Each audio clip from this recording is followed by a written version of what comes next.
It was a beautiful day for phase one. Folks in the Seattle neighborhood took advantage of the sun and relaxed restrictions. Reminders, though, remain there's still work to be done. Today, I am announcing 3 advisory groups. To get that work done, the governor announced 3 groups to help, each centered around a different issue: public health, economic recovery, and social supports. These groups include a really diverse group of voices, from community leaders in business to government to nonprofit. Each group will be tasked with getting community input as well.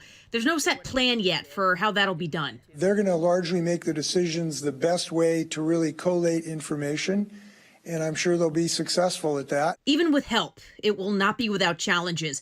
The governor acknowledged that some issues present before the pandemic hit, like homelessness, are made more complicated by the virus. He's hoping the groups will provide some answers.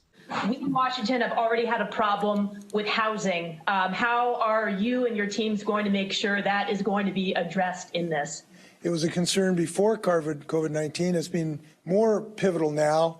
One of the particular issues is isolation ability, too. For people who become positive, we need them to isolate, and we got to make sure they have a place to isolate. We're saying let's let our businesses come to the table and see how they can open up safely. The governor also fielded questions about the lawsuit against him for extending his stay home, stay healthy order filed by a group of Republican lawmakers. We can't have a good economy without a healthy Washington, and the measures we have taken are designed to preserve health. Attempting to preserve health and preserve compliance as the state figures out how to rebound.